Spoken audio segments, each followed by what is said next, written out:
아멘. 오늘 말씀의 제목은 다른 변화의 이유를 가진 사람입니다.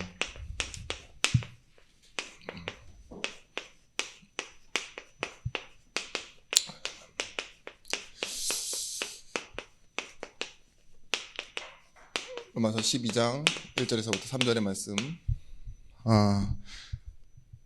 이번 강단 말씀 제목이 뭐였죠? 내가 변화된 교회, 나로 변화되는 교회. 키워드는 변화였어요. 변화. 바울이 빌립보 교회를 통해서 변화되는 것을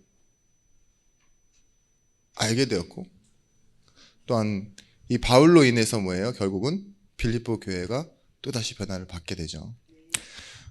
먼저 우리가 이 오늘 제목처럼 다른 변화의 이유를 가진 사람이 되어야 됩니다. 세상의 사람들도 물론 마찬가지로 변화받기를 원해요. 자기 모습 그대로가 마음에 드는 사람은 없다는 거죠. 그죠? 우리나라가 굉장히 강한 것이 많은데 그 중에 특별히 강한 것이 뭐냐? 의학기술. 그죠? 약이라든지. 근데 이 의학기술 중에서도 또 성형은 거의 세계에서도 거의 탑을 달린다고 하네요. 할 수만 있다면 외모도 바꾸잖아요. 그죠? 좀 모자란 부분, 단점도 가리고, 그럼 얼마나 좋습니까? 네. 경제적인 부분이나 상황적인 부분이나, 그죠? 또 내가 어렸을 때 못했던 그런 결핍들, 그런 거 조금 바꿔보고 싶으시지 않습니까? 다 바꾸고 싶죠. 여기가 좋사오니 내 모습 이대로 이런 찬양 부르시는 분들 보면 뭔가 하나가 비어 있어요. 살짝. 그죠? 얼마나 안 바뀌면, 저는 그렇게 찬양을 생각해 봤거든요. 내 모습 이대로 사랑하시네. 이 말이 진짜 바뀌다 이제 안 바뀌는 그 자신의 모습을 보면서 이대로 사랑해 달라고 좀 욕심부린 마음으로 부른 찬양이고 고백이 아닐까 이런 생각을 해봤는데요. 왜 다른 이유라고 말했냐? 우리는 이 부분에 대해서 알고 있습니다. 사람들은 모르고 있는 부분, 믿음. 이 믿음은 내가 하나님을 아는 것에 대한 지식과 그리고 정보, 그래서 가지게 된 의지, 계획, 이런 것들이 믿음이 아닙니다. 뭐라고 했죠? 하나님의 계획이 내게 있었다라는 걸 내가 믿는 것. 그래서 하나님이 나를 구원하시고 하나님의 희망지점으로 나를 보내고 있으시다는 걸 믿는 것 있죠. 그걸 믿음이라고 했습니다. 이렇게 질문할 수 있어요. 변화를 해야 되느냐? 아니면 변화를 받을 것이냐? 수동과 능동인데 어느 게 답일까요? 네, 메시지를 잘 들으셔가지고 변화를 받아야 된다라고 대답하시는 분이 두 분 계셨는데 맞아요. 오늘 여기 말씀에 나와 있잖아요. 12장 2절 말씀에 본받지 말고 마음을 새롭게 함으로 변화를 받아. 그러면 뭐예요? 변화를 시키시는 분이 누구시라고요?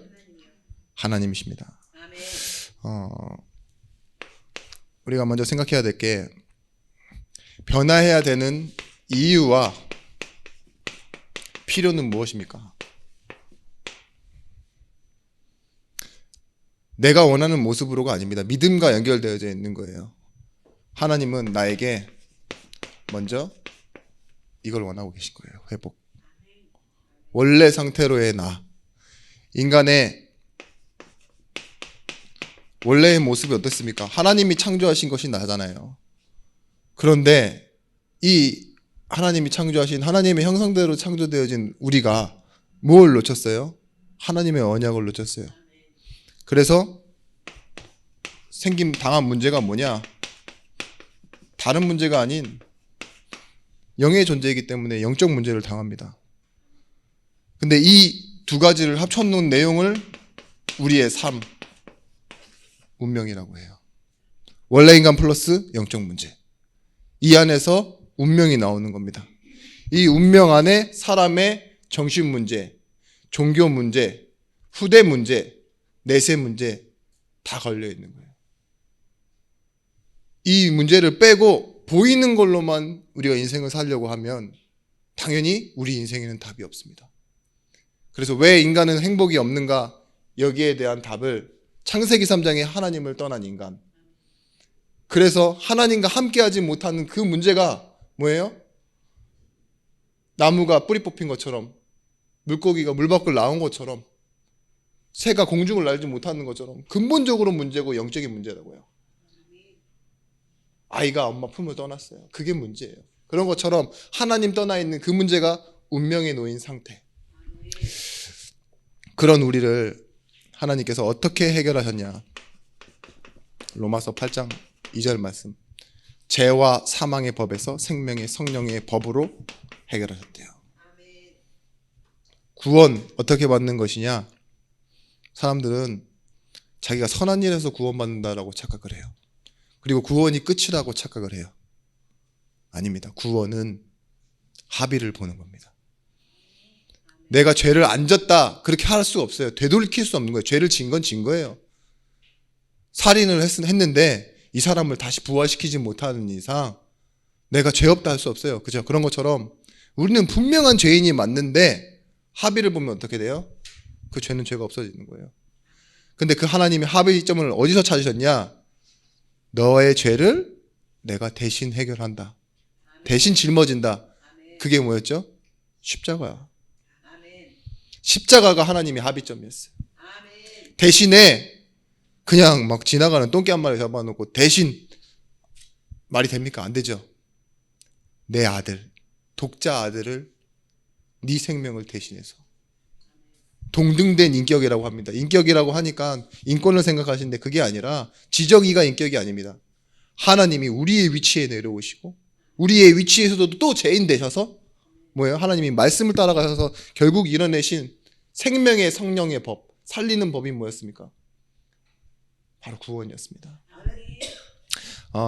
이 법을 해결하기 위해 하나님이요 원래 약속되어 있던 게 있었어요. 창세기 3장 15절에 여자의 후손을 내가 너희에게 줄 것이다.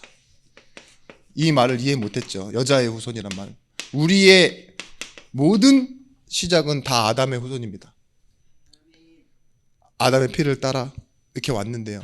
사람이지만 또 다른 사람으로 오신다고요. 여자의 후손. 그래서 우리가 이해할 수 없는 신앙의 고백을 하잖아요. 동정녀 마리아에게 나시고 남편 없이 애를 낳은 사람이 어디 있습니까? 그런데 하나님은요. 아담의 후손이 아니어야 하기 때문에 처녀의 몸에 여자의 이 사람을 주시겠다 했는데 그 이후로도 없고 그 전에도 없었습니다. 그래서 한 분이신 예수 그분으로 인해 우리의 죄 문제가 해결된 것이죠. 여러분 그 고백을 누가 한 것이냐? 그 이후로도 많이 했지만 베드로가 그렇게 고백하죠. 주는 그리스도시요 살아계신 하나님의 아들이십니다. 주는 우리의 구원자신 예수이시고 이 예수님은 그리스도 선지자 제사장 왕 되셔서 우리의 문제를 해결하신 분으로 이 땅에 오셨습니다. 이 그리스도의 뜻은 기름 부음 받은 자, 하나님이 택하셔서 하나님이 세우신 유일한 사람이란 뜻이에요. 세상에 수많은 사람들이 자기를 신이다라 말하고 종교는 무엇이다, 뭐 내가 응답을 하겠다 이런 존재들이 있었어요. 근데 이런 일들을 뭐라고 하냐? 역사에 나타난 일들 사단의 일이라고 해요. 하나님을 모르도록 속이는 사단의 일이 뭐라고요? 종교. 그런데 이 베드로가 그 가운데서 뭐라고 고백합니까? 엘리야나 예레미야나 선지자 중에 하나 같다, 세례 요한 같다라고 말하는 그 앞에서요 정확하게 구분해내는 거예요.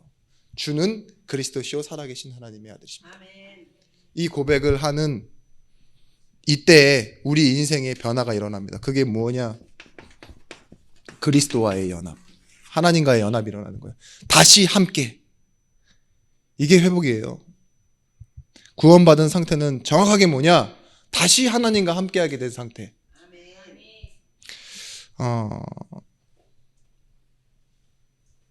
보이지 않는 거죠. 그래서 영적인 영역입니다. 이 영적 문제를 해결하는 영적인 연합이 일어나는 거예요. 여러분에게 있었던 알게 모르게 찾아오는 문제들 있죠. 답이 없어요. 근데요, 이제는 뭘로 알 수 있어요? 하나님과 함께하면요, 그게 문제가 되지 않는다.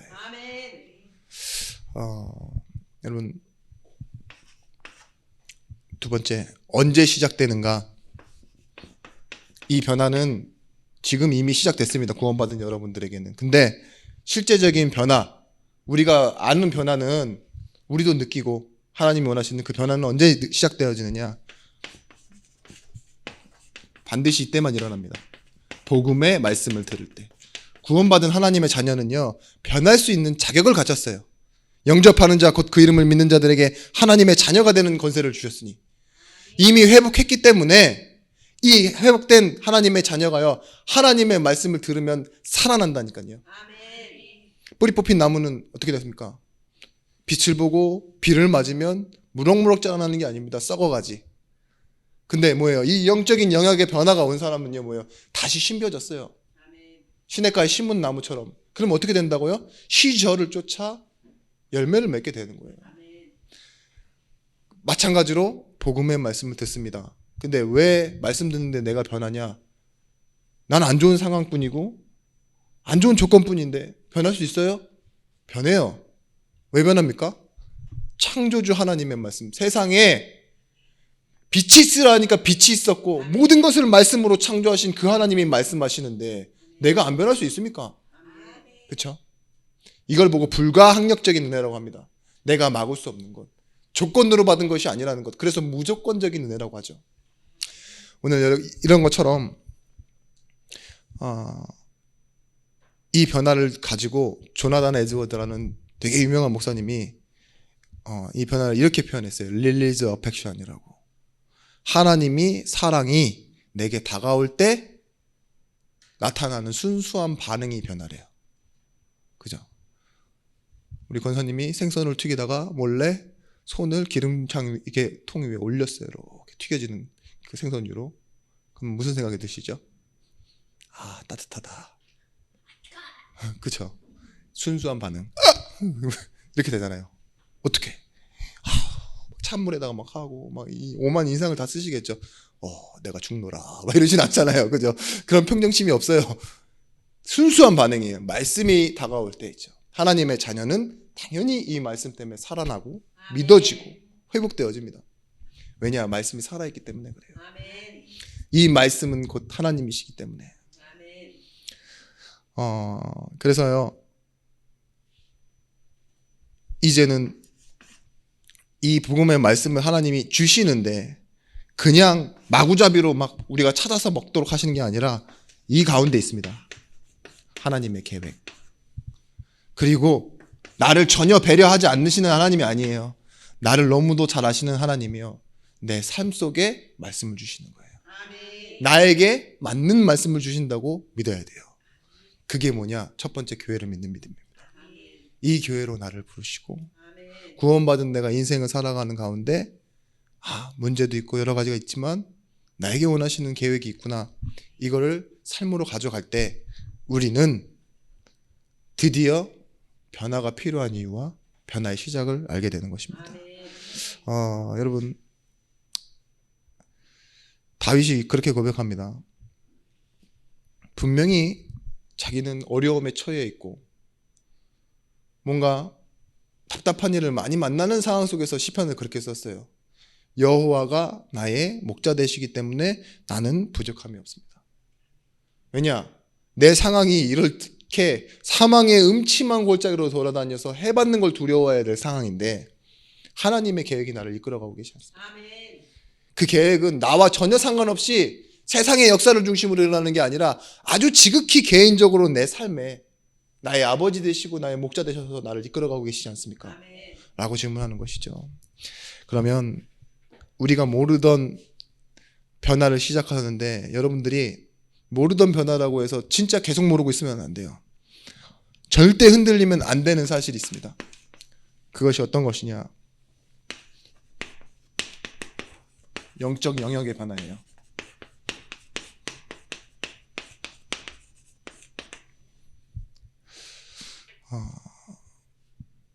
하나님이 우리를 어떻게 바꿔놓으셨습니까? 창세기 3장 1절에서부터 6절 말씀에 하나님 떠난 그 죄, 떠난 상태가 죄입니다. 관역이 화살을 벗어났다. 그래서 목표점에 이르지 못한다. 그게 죄라니까요. 그런데 하나님이 어떻게 하셨어요? 우리를 다시 붙잡아서요, 하나님의 목표를 향하도록 만들어 놓으셨다고요. 어디로 가든 뭐 다원론이라고 그러죠. 어디로 가든 목적지로만 가면 되는 거냐? 아니냐? 아니에요. 그렇게 만들어 놓지 않으셨어요.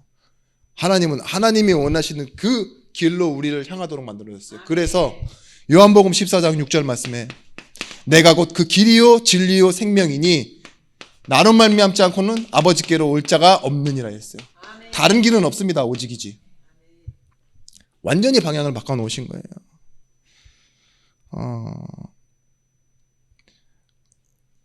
그래서 이것 때문에 어떤 변화가 생기냐? 영적인 것 때문에 인식이 변화가 돼요. 보이지 않던 것들이 보이기 시작한다고요. 그걸 다른 말로 은혜 이렇게 얘기합니다. 의지가 아니라 인지입니다. 인지. 은혜의 다른 말이 뭐라고요? 인지의 능력. 은혜 받은 사람만 하나님을 압니다. 성경을 이제까지 얼마나 많은 사람들이 읽었는지 아시죠? 성경을 읽었다고 해서 하나님 믿은 거 아니에요. 목사의 아들 중에 공산주의자가 나왔고 지도자가 되었고, 목사의 아들 중에 뭐 자녀들 중에 몇 대 가문 중에서도요, 세상을 재앙으로 몰아넣은 사람들 많이 나왔어요. 여기서 중요한 포인트가 뭐냐? 은혜 없으면 우리는 하나님을 알 수 없다는 거예요. 아멘. 우리 스스로의 노력으로는 하나님을 알 수 없다. 아멘. 그래서 복음이 뭡니까? 하나님께서 시작하였다. 여러분, 에베소서 2장 1절 말씀 보면 우리가 은혜를 모르고 허물로 죽어 죄의 상태에 놓여 있었는데 본질상 진노의 자녀였대요. 모르고 있어요. 그 상태도 모르고 있는 거예요. 내 상태를 내가 모르고 있는 상태. 그런데 그런 우리를 믿음의 조상처럼요, 똑같습니다. 믿음의 조상이란 말은 우리도 이렇게 됐다고요. 바랄 수 없는 중에 바라고 믿었대요. 은혜는 뭐냐? 바랄 수 없는 중에 바라고 믿는 거예요. 어떻게 말이 안 되는 일이 있을 수 있죠? 하나님이요, 내게 은혜를 주십니다. 이제는 인식의 능력이 생겨서 내가 좀 더 많은 것을 볼 수 있게 되었습니다가 아니에요. 하나님을 알게 되었습니다. 세상의 것을 보지 말라는 것이 아닙니다. 다 보여요. 그것도 눈 뜨고 있으면은 이거는 시력이 있으면 다 보이는 것들이에요. 그런데 은혜가 없으면 하나님의 일들이 보이지 않아요. 내 인생에. 더 중요한 건 뭐냐? 내가 하나님을 필요로 하지 않아요. 그래서 여러분, 오늘 예배 드리시는 여러분들은 뭐냐?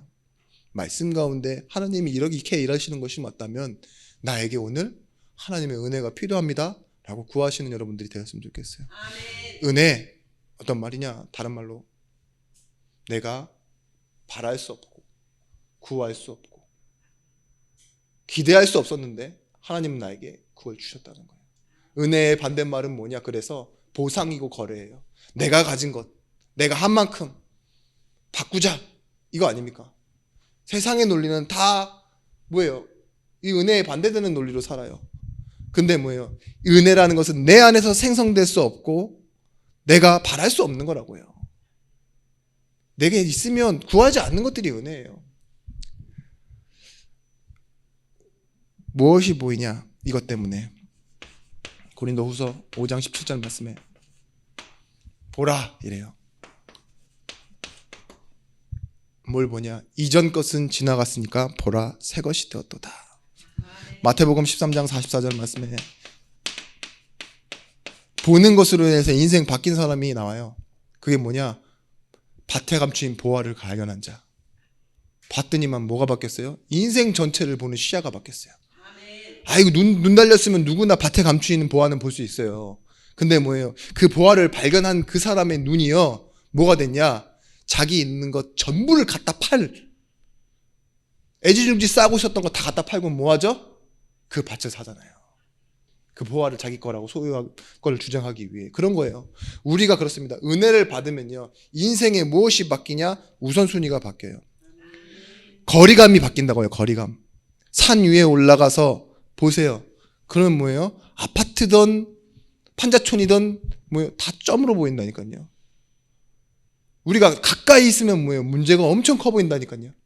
멀리 가면 어떻습니까? 너무 작은 문제예요. 하나님이요, 사망의 법에서 생명의 법으로 옮겨놓을 때, 이 영적인 영역으로 옮겨놓으실 때요, 하나님을요, 우리의 천국에 가까이 놓으셨어요. 아예 천국 안에 들여놓으셨어요. 그러면 이 입장에서 보는 문제는 뭡니까? 아주 작은 문제. 자녀 문제, 작은 문제. 돈 문제, 작은 문제. 건강 문제도 작은 문제가 되는 겁니다. 그런데 우리가 진짜 봐야 될 문제는 뭐예요? 나를 속이는 진짜 문제는 영적 문제라는 거. 이게 크게 보이기 시작해요. 여러분, 급한 것이 있고 중요한 것이 있죠. 구분할 줄 알아야 됩니다. 더 이상 하나님이 하늘에 계신 어떤 존재가 아니에요. 아시겠어요? 우리 안에 계신 분. 들어주실지 말지 모르는 그런 막연한 하나님이 아니에요. 이미 듣고 계시고 이미 알고 계신데, 이사야 65장 24절 말씀에 얼마나 하나님이 잘 알고 계시냐. 그들이 부르기 전에 내가 응답하겠고 그들이 말이 마치기 전에도 내가 들을 것이래요. 그날에 내가 아버지 안에 너희는 내 안에. 우리 안에 하나님께서 가신대요. 이게 영적인 변화입니다. 이것이 무슨 축복이냐? 영적 축복이에요.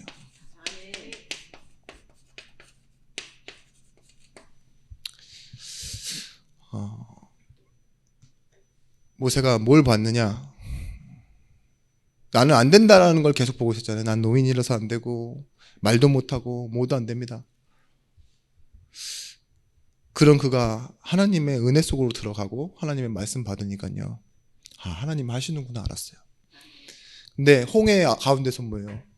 하나님 모르는 사람들은 당연히 우리를 죽이려고 하느냐? 홍해가 엄청 커 보인다니까요. 우리 여기서 수장된다, 죽었다, 뒤에 따라오지 않냐? 근데 모세가 뭘 봐요? 그 가운데 없어요. 안 보이시는 하나님. 계획입니다. 너희는 가만히 있어서 오늘날 우리를 위해 행하시는 여호와의 구원을 보라. 아멘. 그죠? 반드시 계셨기에, 이루셨기에 이스라엘 백성들은 건넜습니다. 보이지 않는 계획이 뭐예요? 그 백성 전체를 이끌어가고 있었고 기적을 만들어내는 사건이 있었어요. 우리는 많은 과정을 겪습니다. 근데 이것을 실패라고 생각하는 것이 아니라 뭐예요? 이제는 하나님이 이걸 만들어 가시는 거예요. 점진적인 완성. 빌립보서 1장 6절에서부터 7절 말씀에 너희 속에 착한 일을 시작하신 이가 그리스도 예수의 날까지 이루어 가신다고 했어요. 에베소서 2장 8절 말씀. 분명히 말씀하셨습니다. 너희는 그 은혜에 의하여 믿음으로 말미암아. 은혜의 먼저가 시작입니다. 믿음이 먼저가 아니라 은혜에 의하여 믿음으로 말미암아. 에베소서 3장 17절 말씀에 뭐예요? 이것이 우리에게서 난 것이 아니기 때문에 은혜의 선물이래요. 그렇죠?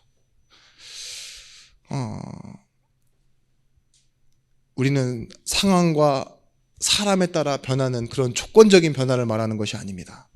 은혜에 의하여. 하나님의 은혜의 선물이라. 많은 것들이 뭐라 그러죠? 원칙대로 돌아가는 것처럼 보이죠. 근데 우리 인생의 가장 중요한 건 뭔지 아십니까? 하나님이 보시는 것. 영적인 상태예요. 막 수명이 건강이라고 생각하시죠? 맞습니다. 근데 하나님은요, 이 하나님의 주권을 가지고 이 세상의 모든 것을 만들어가고 지금 이뤄가고 계세요. 그걸 모르면 결국은 우리가 해야 될 건 노후 대비밖에 없어요. 믿음으로 사는 게 노후 대비는 아니잖아요. 분명히 여러분들은 뭐라고 하셔야 되느냐? 로마서 1장 16절에서부터 17절 말씀처럼 복음에는 하나님의 의가 나타나서 믿음으로 믿음에 이르게 하나니. 그렇기 때문에 복음을 알아가는 것, 그게 점진적인 완성입니다. 결국은 이 복음을 아는 사람이 뭐라고 얘기합니까? 믿음으로 믿음에 이르게 한대요. 그래서 뭐예요? 오직 의인은 믿음으로 말미암아 산대요. 믿음의 결과를 내는 건 뭐냐? 복음으로 시작하는 사람입니다. 다른 복음 없습니다. 바울이 그렇게 얘기하죠. 바른 복음을 알아야 돼. 바른 복음. 다른 복음이 아니라. 나는 할 수 없습니다. 누가 자꾸 믿음이면 할 수 있다, 할 수 있다 막 이러는데 그건 내 의지예요. 나는 할 수 없어요. 그게 은혜예요. 은혜를 깊이 아는 사람은요, 모든 것에서 자기가 포기되고 부인됐습니다. 왜냐? 나는 사실 죽은 사람이어야 되니까. 그런데 뭐라고 말씀하시냐? 나는 할 수 없는데 나와 함께 하시는 하나님께서요, 로마서 8장 28절 말씀처럼 하나님을 사랑하는 자, 곧 그 뜻대로 부르심을 입은 자들에게 모든 것이 합력하여 선을 이루느니라. 우리는 할 수 있는 게 차별밖에 없습니다, 사실. 내가 너무 잘 살아서 차별하는 거 말고요. 내 수준에서 내 상태를 내가 생각하고 누구는 부러워하는 것도 차별이에요. 나랑 다르다고 생각하는 거 있죠. 그죠? 너무 그 사람을 그렇게 해서 인정하는 것도 차별이고 너무 비하하는 것도 차별이고 결국은 뭐냐? 내 상태에서 사람을 보고 세상을 보고 나는 그 이상이구나, 나는 그 이하구나, 나는 평균이구나, 결국은 계급 만들고, 그죠? 그 틈바구로 가서 내가 순위를 정하잖아요. 내 점수는 이렇습니다. 교회에 와서 앉아 있어도 우리가 무슨 생각을 하느냐? 내 평균은 그냥 내 나이, 내 외모, 수많은 것들이 섞여 있어요. 지금 살아가는 형편, 하나님 보시는 게 뭡니까? 지금 그걸 위해 주신 과정일 뿐이에요. 하나님은 나를 통해 하나님의 일을 이뤄가고 계십니다. 왜 우리가 세상 따라가다 그러냐?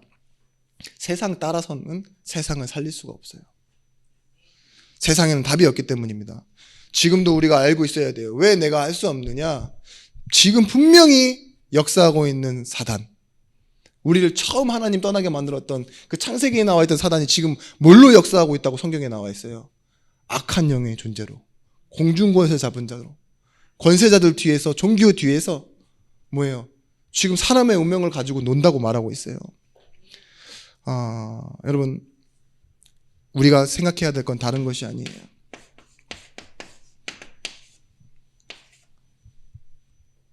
이 과정을 겪으면서 우리가 하나만 생각하시면 됩니다. 마태복음 6장 33절 말씀에 너희는 먼저 그의 나라와 그의 의를 구하라. 그리하면 이 모든 것을 너희에게 더하여 주시리라. 먼저예요, 먼저. 우선순위가 뭐냐? 그의 나라와 그의 의를 구하는 것.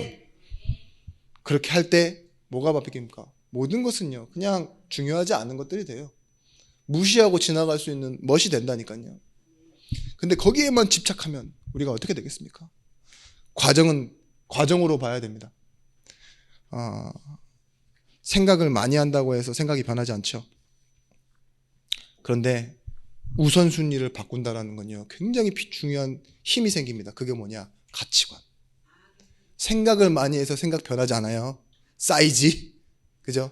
근데 가치관이 생기면 뭐예요? 버릴 수 있어요. 우리는 뭘 가져야 되느냐? 영적 가치관. 오늘 이 말씀 들으면서 좀 그런 생각 드실 것 같아요. 결과적으로 바뀐 모습이 변화라고 생각하실 것 같아요. 그죠? 내가 그렇게 변하면 상황도 같이 변해 있는 그런 모습까지 아주 이상적인 변화를 생각하시죠? 나도 변하고, 우리 집도 변하고, 우리 교회도 변하고, 에블바디 변하고. 그러면 좋죠. 아닙니다.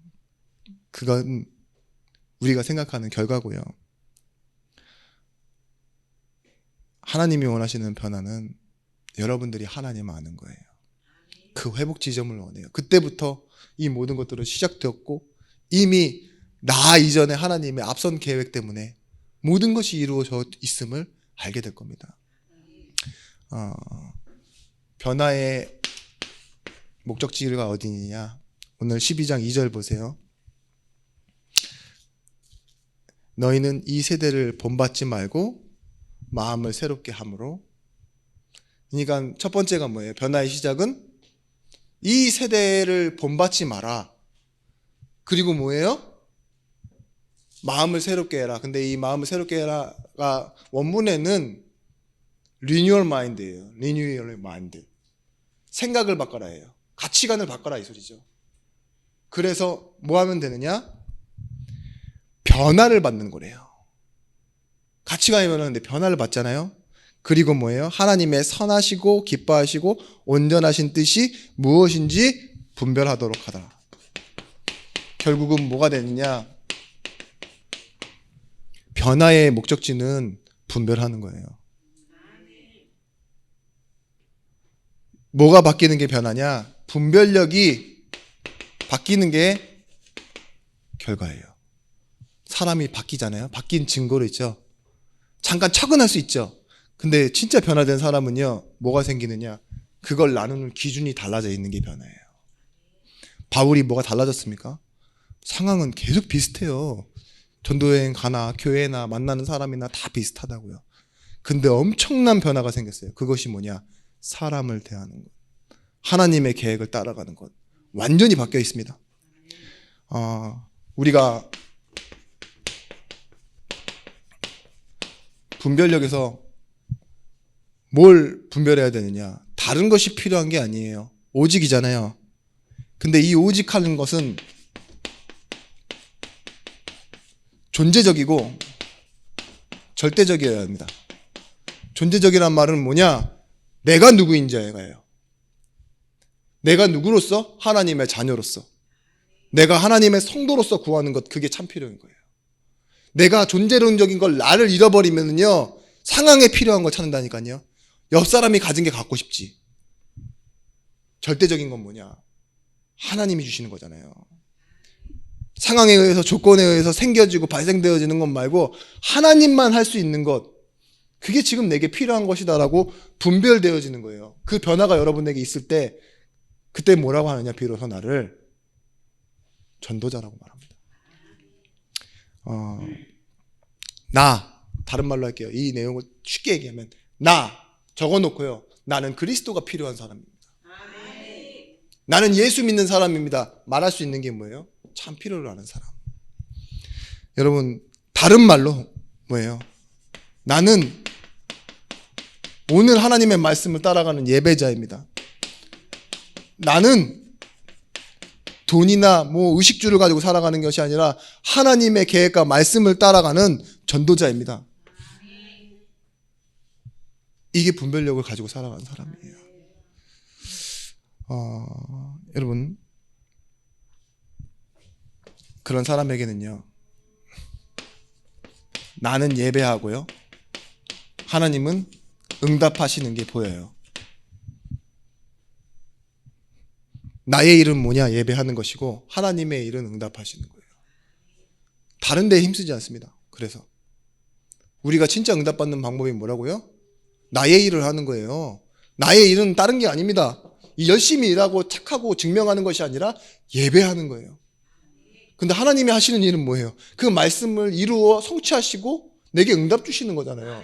그러면 뭐가 분별되어져야 되냐? 나의 일과 하나님의 일을 분별해야 돼요. 종교생활은 그게 구분이 안 돼서 자꾸 내가 뭘 할 테니까 하나님 나에게 여기서 맞춰서 주세요라고 하잖아요. 아닙니다. 나와 전혀 상관없는 곳에서도 하나님은 하나님의 일을 하시고 나는 하나님을 알아갑니다. 그 하나님을 알기 때문에 나는 믿습니다. 이렇게 고백할 수 있어야 돼요. 절대 열심히 살아서 노력하고 바쁘게 살다가 내가 누구인지를 놓쳐버리면 안 된다고요. 하나님이 어떠신 분인지를 놓치면 안 돼요. 그 말을 다른 말로 예배자. 영혼을 소중하게 보는 사람, 전도자. 하나님의 눈과 시선이 일치되는 사람, 전도자라고요. 그래서 구하는 게 뭐예요? 하나님이 주실 것을 구해요. 그러니까 응답 받을 수밖에 없죠. 여러분, 우미나 현상이라고 아시죠? 세상의 사람들이요, 보통의 교육, 보통 교육은 받는데 고등교육을 받지 못하는 사람들에게, 그러니까 의무교육은 받는데 특권층만 받는 그런 교육을 받지 못하면 어떤 일들이 생겨나냐? 선동당하고 휘둘리는 일들이 일어나요. 왜냐? 돈, 뭐 이런 기본적인 언어나 숫자는 알고 있는데 정치적인 개념이나 어떤 것이 뭔가 가치관 있죠. 이념 이런 걸 모르잖아요. 그러면 누군가가 나와서 선동하고 뜨겁게 타오르는 모습 보잖아요. 나도 하고 싶다. 저게 애국이다. 뭐 이런 거 있죠. 와, 저런 사람이 멋진 사람이고 성공자다. 우리 집안은 원래 그런 집안이다. 막 이런 나오잖아요.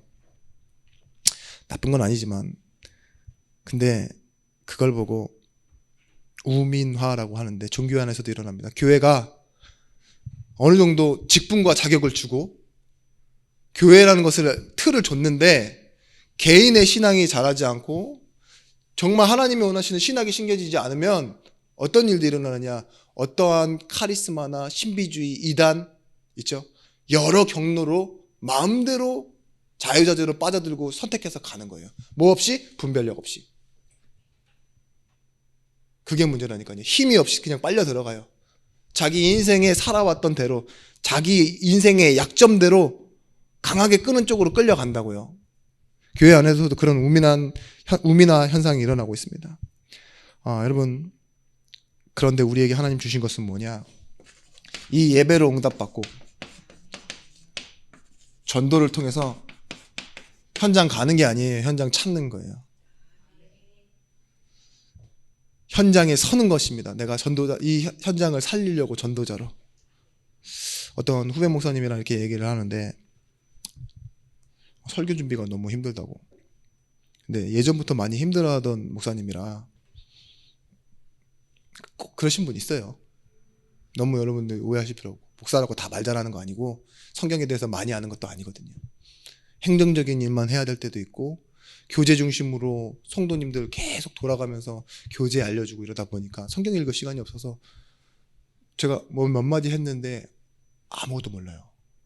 평신도들 아는 것만큼도 몰라요. 왜냐? 오죽하면 설교 들을 시간도 없었어요. 들었으면이라도 알 거 아니에요. 근데 이 교재와 책에 갇혀서 이렇게 계속 말하고 돌아다녔는데 성경을 몰라. 왜 그런지 몰라. 그러니까 설교하라고 하니까 너무 어려운 거예요. 왜냐? 이런 설교 하나의 틀 하나를 말하려고 그러면 이 본문이 다 이해되어 있어야지 되거든요, 사실은. 그래야 틀린 말을 안 하거든요. 막 갖다 붙이지 않고. 근데 이분이 정직해. 그러니까 함부로 못 쓰겠는 거죠. 모르는 얘기를. 그러다가 어제 새벽을 막 아침까지 그냥 넘기고 지금도 막 고생하고 또 제가 오는데 전화 왔어요. 목사님, 그 뭐죠? 하나님이 나를 믿게 한다. 이거 뭐죠? 뭐죠? 이러고 스피드 퀴즈냐? 네, 이거든요. 설득하다? 그러니까 맞아요. 그러더니 바로 끊더라고요. 그래서 내가 속으로 진짜 너무하네. 어저께도 그랬는데 근데 뭐냐? 뭘 말씀드리고 싶냐? 어제 한참 그 얘기를 했어요. 메타인지라고. 메타인지란 뭐냐? 이거라고, 분별력. 근데 신앙생활 할 때 특히 목회자가 더 중요한데 안다라는 착각 속에 빠져 있다고. 근데 어디서 이게 딱 구분이 되냐? 말해보라고 하면 말할 수가 없다고. 그건 모르는 거라고. 상위 1%에서 그 1% 안으로 들어가는 특별한 성적 우수자나 똑똑한 사람들, 성공자들 보면은요, 뭐가 뛰어나다고요? 내가 아는 것과 모르는 것에 대한 구분이 명확해요. 그래서 공부할 때 어떻게 하는 줄 아세요? 모르는 것만 공부해요. 근데 하위권에 있는 사람들은요, 아는 것도 공부하고 모르는 것도 공부하고 알았는데도 몰라요. 당연히 모르는 걸 알 수가 없죠. 근데 그 특징이 뭐냐? 설명하라고 하면 설명해낼 수 있어요. 제가 왜 이렇게 말씀을 어렵게 드리느냐? 여러분, 내 자녀가 어떤다 말하라고 하면 다른 사람은 다 몰라야 정상이고 나는 알고 있어야 정상이죠. 근데 몰라요. 이거는요, 좀 엄마의 자격이 없는 거예요. 그죠? 아니면 가정이 좀 이상한 가정이던가. 맞아요. 내 인생을 내가 설명하라고 하는데 내가 모른다 이러면요, 여러분 병원에 계셔야 돼요. 그런 것처럼 여러분 뭔가 화난 거 설명하라고 하면 말하지 말라 그래도 막 사람 붙잡고 막 얘기하대. 잘 알더만. 그죠? 내가 뭐에 화가 났는지, 그 사람이 어떻게 이상한지 잘 설명하시더만요. 복음이요. 현장 가보세요. 내가 알고 믿는다고 착각했던 그것이요. 하나도 없다라는 거 알게 되실 거예요. 제가 왜 그 후배 목사님을 조금 단점이라고 생각될 수도 있는 부분을 왜 설명했냐? 저도 마찬가지예요. 제가 막상 설교뿐만 아니라 한 사람과 이 대화를 해보고 내 믿음을 얘기해 보려고 하면 정작 알고는 있지만 말로 설명할 수 없는 모르는 상태라는 거. 그 모르는 것, 근데 뭔가 안다라고 착각하는 것, 그것 때문에 내가 뭐예요? 내게 실제 있는 불신앙도 있는 것을 모른다라는 거. 말씀 믿어지죠? 불신앙이 보이기 시작합니다. 그래서 여러분 뭐 하셔야 되느냐? 전도 현장 가서요, 내가 아는 것 있죠? 그걸 말해보세요. 근데 나를 찾는 거예요, 그게. 그리고 뭐예요? 그 현장을 살리는 거예요. 열심히 하라는 말이 아닙니다. 빌립보서 3장 7절에서부터 9절 말씀에 이렇게 말하고 있어요. 그러나 내게 유익하던 것을 내가 그리스도를 위하여 다 해로 여길 뿐더러 또한 모든 것을 해로 여김은 내 주 그리스도 예수를 아는 지식이 가장 고상하기 때문이라. 내가 그를 위하여 모든 것을 잃어버리고 배설물로 여김은 그리스도를 얻고 그 안에서 발견되려 함이니 내가 가진 은은 율법에서 난 것이 아니요 오직 그리스도를 믿는 믿음으로 말미암은 것이니 곧 믿음으로부터 하나님께로 난 의라라고 말하고 있어요. 뭐라고요? 전에 알던 것들이 뭐예요? 배설물로 여겨진대요. 뭘 알고 나서? 복음을 알고 나서. 내가 알고 있었던 정의가 생기면요, 원하는 것과 포기할 것이 보이기 시작해요. 아까 말씀드렸던 이 마태복음 13장 44절 말씀, 보화를 발견한 사람처럼 이 현장을 봐야 존재적으로 절대적으로 하나님이 나를 왜 이 자리에 불러놓으셨는지, 내 인생을 왜 살아가게 하시는지, 나에게 복음을 왜 주셨고 이 복음은 나에게 무엇인지 안다라고 착각하면서 왜 자꾸 나는 변화되지 않고 나를 위해 살고만 있는 것인지 아는 것이 결국 믿음이 되어지는 것이죠. 여러분, 그래서요, 결론은 그렇습니다. 여러분, 변화의 내용을 뭐라고 말하고 있죠? 변화를 받아 하나님의 선하시고 기뻐하신 뜻이 무엇인지 분별하는 것이라고 했잖아요. 그러기 위해서 에베소서 4장 13절 말씀에 우리는 아는 것과 믿는 것이 하나가 된대요. 상충되지 않는다는 소리입니다. 우리가 다 하나님의 아들을 믿는 것과 아는 일에 하나가 되어 온전한 사람을 이루어 그리스도의 장성한 분량이 충만한 데까지 이르리니. 여기서 뭐라고요? 목표점이 나와 있어요. 아는 것, 믿는 것이 하나가 되어 어디까지요? 그리스도의 장성한 분량까지. 우리가 믿고 아는데 어떻게 변해간다고요? 그리스도께서 하신 일이 알아지는 그곳.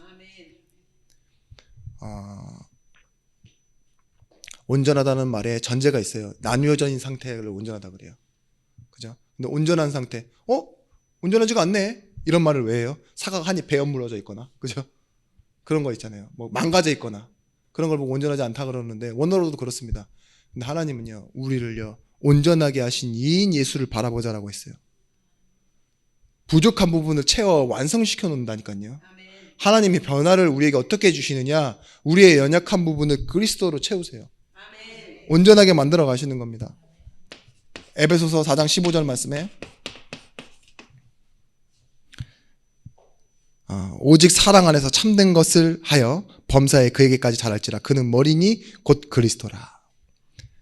여기서 뭐라고 하죠? 참된 것을 하여 범사에. 그 말은 범사는 모든 것을 말합니다. 모든 순간 참된 것이 모든 것 되는 거예요. 근데 어디까지 자라냐? 그에게까지 자랄지라. 우리가 예수를 닮아가는 거예요. 우리의 변화가 뭐라고요? 참된 것을 모든 것 속에서 누리다 보면은요, 그리스도와 함께하는 이 비밀이요, 뭐예요? 그리스도처럼 나타나는 거. 우리 변화가 그렇게 될 수 있습니다. 마가복음 9장 17절에서부터 19절 말씀에 이런 현장이 우리를 기다리고 있다니까요. 변화산에서 예수님이 예수님만 남아있는 걸 봤잖아요. 모세와 뭐 여러 가지 있던 일들이 다 사라지고 그 변화산의 기적을 딱 봤어요. 근데 뭐예요? 그 변화를 본 베드로의 고백과 제자들의 고백이 뭐예요? 초막셋을 짓고 여기가 좋사오니. 그게 아니라니까요. 하나님이 원하시는 건 뭐예요? 가라예요. 가라. 오직을 알았으면 현장으로 가라. 근데 와보니 바로 내려오는 현장이 뭐예요? 무리 중에 하나가 대답하여 선생님, 말 못하게 귀신 들린 내 아들을 선생님께 데려왔나이다. 귀신이 어디서든지 그를 잡으면 거꾸러져 거품물 흘리고 이를 갈며 그리고 파리해지는지라 내가 선생님의 제자들에게 내쫓아달라 하였으나 그들이 능히 하지 못하더이다. 아이가 뭔 죄가 있습니까? 아이가 뭔 선과 악을 행하고 구분을 했겠습니까? 우리가 내려가서 보는 현장은요, 아무것도 모르는 아이에게도 귀신 들리는 현장이 있는 거예요. 사단이 그래요. 이 영적이라는 존재와 공간이라는 게 그래요. 저 사람이 뭔 죄를 지어가지고 저렇게 악하게 되고 잘못된 일을 겪고 아픈 것이 아니라 뭐예요? 이걸 모르는 거예요. 하나님의 일, 하나님의 계획. 근데 우리에게 뭘 주셨어요? 원수도 사랑하고 살리는 복음을 우리에게 주셨어요. 아무 이유와 원인 모르고 살아가는 그들을 살리라고 우리에게 지금 하나님 뭘 요구하십니까? 복음을 누려라. 그리고 뭐예요? 지극히 선한 것을 분별하라. 그리하면 뭐예요? 내가 이 모든 것을 너희에게 더하여 줄 것이다. 너는 어떤 사람이다? 그의 나라와 그의 의를 구할 수 있는 사람이니까 구해라. 모든 건 너희에게 더하여 주시리라. 그런 현장을 누리시고 확인하고 회복하는 전도자가 되시길 바랍니다. 기도하겠습니다. 하나님, 우리의 변화는 하나님께서 이루시는 것이요 말씀을 통해서 이루시는 사실이라는 것을 우리가 알게 되었습니다. 우리가 가지고 가서 보는 현장에서 오직 복음만이 필요한 것을 말하는 증인이 되어지게 하여 주옵소서. 아는 것, 믿는 것을 가지고 우리의 삶의 모든 것을 통해 그리스도가 나타나고 하나님의 영광을 나타내는 증인들이 되어지게 하여 주옵소서. 혹시 힘이 없고 연약해질 때면 하나님께서 약속하신 성령의 충만함과 오력으로 회복해 하여 주옵소서. 이제는 만왕의 왕이 되신 예수 그리스도의 크신 은혜와 독생자를 주신 하나님의 사랑과 성령 하나님의 감화 감동 내주의로 충만 교통하심의 연정이 말씀 가지고 현장으로 가는 우리 모든 제자들 머리 위에, 이들의 예비되고 계획되고 준비된 현장 위에 이제로부터 영원토록 함께 있을지어다. 아멘.